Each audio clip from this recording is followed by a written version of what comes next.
já levou à prisão de 106 pessoas presas em flagrante que lidavam com material de pornografia infantil na internet, alguns dos quais também produtores desse material.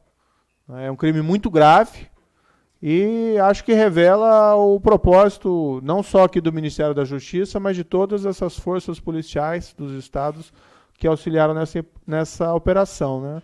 É a justiça e a polícia funcionando, protegendo os mais vulneráveis. É um crime que nos traz até, né, um desgosto, atinge muito fortemente a infância, a adolescência. Pesquisas e investigações via cibernéticas foram feitas, concentradas aqui no Ministério da Justiça. Esse material foi disseminado para os órgãos de investigação estaduais, o que propiciou realizar essa operação. É importante, é interessante realizar essa operação na mesma data, esses mandados, porque a gente manda um recado claro: esse tipo de crime não pode ser tolerado. É um crime grave que atinge e vulnera o que a gente tem de mais valioso na nossa sociedade, que são as crianças e os adolescentes. Aí nós então mostramos aí uma ação rigorosa em relação a esse tipo de prática. Já foram feitas operações semelhantes no passado, mas não com essa envergadura. É uma continuidade, um aprofundamento, e certamente vamos realizar novas ações dessa espécie, né, para deixar muito claro que esse tipo de crime merece o repúdio e a atenção específica das autoridades policiais e do Ministério da Justiça e da Segurança Pública. Uma pergunta ao ministro Sérgio Moro, ministro, saindo um pouquinho do assunto da coletiva. O senhor esteve hoje com o presidente da Câmara, Rodrigo Maia, foi um café de aproximação, os senhores discutiram a questão da tramitação do projeto anticrime?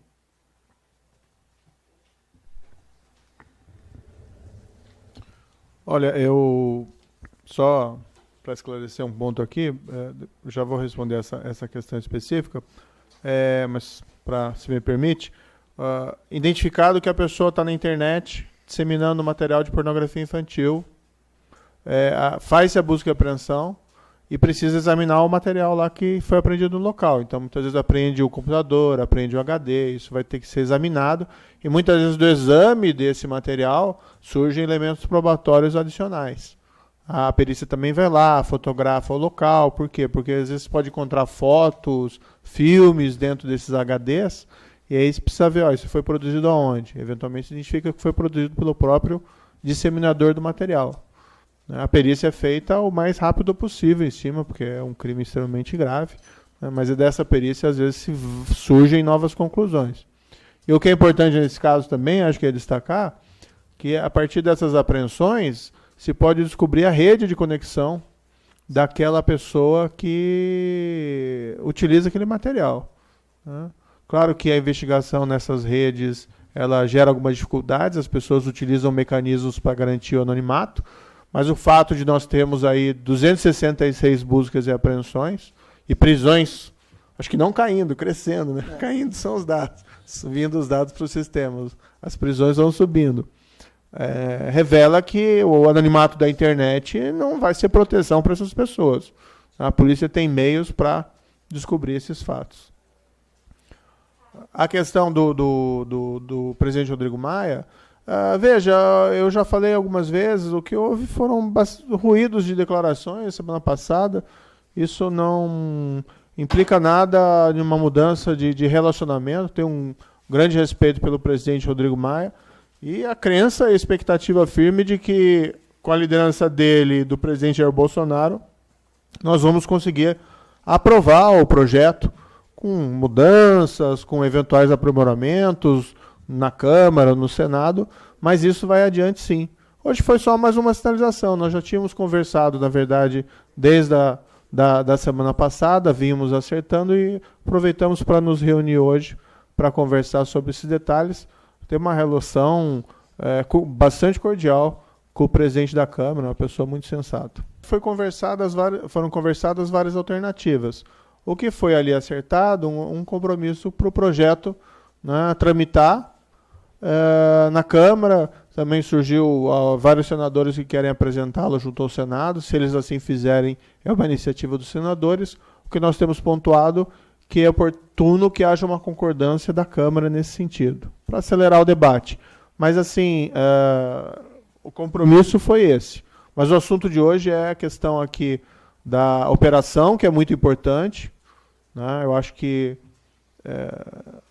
em particular, o efeito preventivo de uma operação dessa é relevante e merece ser divulgado aí pela imprensa. A imprensa também tem um papel nessa área. Claro que eu não quero fazer pauta da imprensa nem nada, mas é relevante fazer esses destaques, né? Porque, afinal de contas, nós estamos falando aí, como eu disse, do que a gente tem de mais importante, que são nossas crianças e adolescentes. Sem mais perguntas, tá, sobre essa questão do projeto.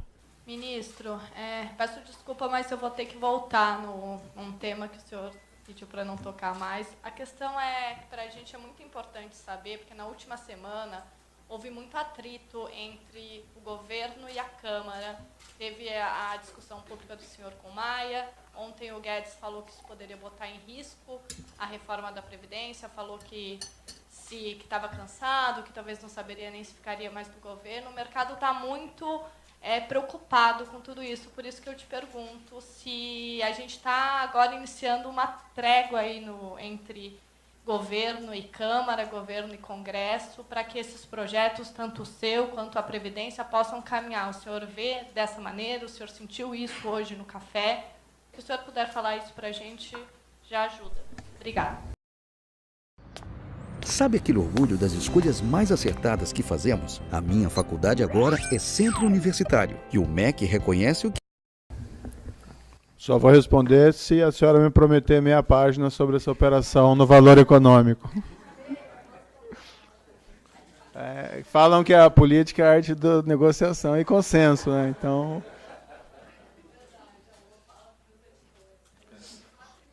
Não, veja, eu acho que são discussões assim que no fundo não tem lá muita razão de ser.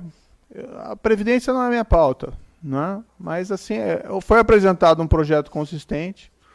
Há um certo consenso de que é necessário reformar o sistema para tornar ele mais justo, mais igual entre as pessoas atingidas.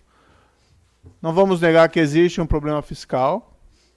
O que nós ouvimos no governo é que todos são favoráveis, é um projeto do governo, afinal de contas. O que nós ouvimos do Congresso, embora haja ali divergências pontuais, que há vamos dizer, uma posição favorável, um reconhecimento da necessidade. O presidente Jair Bolsonaro apoia, o presidente Rodrigo Maia apoia. Então, assim, eu acho que tem tudo para ser aprovado. Agora, são rusgas que têm que ser contornadas e acho que esse é o caminho. No caso do projeto anticrime, a situação é basicamente a mesma. Eu acho um projeto importante. Nós temos aí sérios problemas de crime organizado, crimes violentos e corrupção. E nós precisamos seguir adiante. Temos que deixar divergências pessoais de lado, né? E nem são divergências pessoais muito reais. São questões, assim, às vezes, de bobeiras, né? Então, eu acredito que o clima vai desanuviar. E a senhora fica me devendo meia página no valor. Bom dia, ministro. Tenho duas perguntas. A primeira endereçada ao senhor.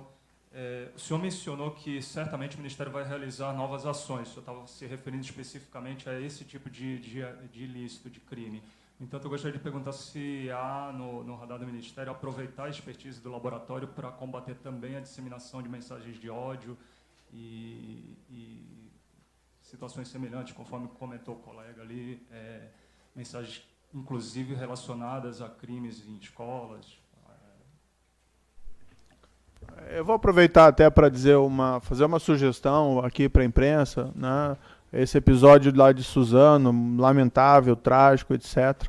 Agora, há algumas avaliações, alguns estudos, que uma divulgação ampla em relação às pessoas que perpetraram esse incidente, o histórico, com divulgação de fotos, imagens, pode levar, né, vamos dizer, um dos fatores que pode incitar novos episódios. Existem alguns países que têm padrões muito rigorosos na divulgação desse tipo de fato, né? Então, assim, acho que, e aqui não é um juízo de censura à imprensa, mas uma sugestão, episódios dessa espécie, tem que tomar muito cuidado como isso vai ser divulgado pela imprensa. Claro que a imprensa não pode negar informação, mas algo que poderia ser feito pela imprensa seria uma melhor ponderação de como divulgar esse tipo de episódio.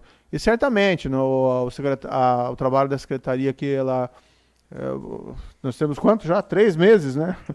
E foram feitas operações bastante relevantes, mas a ideia é essa mesmo, né? Quando nós chamamos aqui o Dr. Rosalvo, nós sabíamos do lado operacional dele, da equipe dele, e o nosso interesse é trabalhar em várias áreas, não só nessa área de crime organizado, mas essas áreas específicas envolvendo esse outro tipo de crime, como o de hoje, que é um crime extremamente grave, né? Não pode ter tolerância realmente para esse tipo de criminalidade. Tolerância tem que ser zero realmente em relação a abuso de criança, abuso de adolescente e utilização desse material na internet. Doutora Alessandra, a segunda pergunta é endereçada ao senhor. O senhor pode detalhar que tipo de material foi já identificado entre os mandados de busca e apreensão que foram cumpridos? O que são vídeos extraídos da internet por essas pessoas? São vídeos que as pessoas produziram com as vítimas? O que o senhor pode detalhar quanto ao material? Bom, já foi apreendido uma farta quantidade de material em diversos locais. Basicamente, são vídeos e imagens envolvendo crianças e adolescentes. Então, o pessoal entra em algumas situações.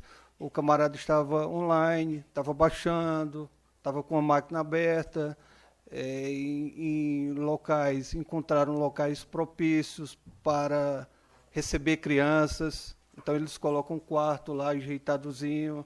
Então, assim, está em andamento, mas já foi apreendido um fato material envolvendo crimes contra a dignidade sexual infanto-juvenil, principalmente com crianças e, às vezes, crianças bem novas.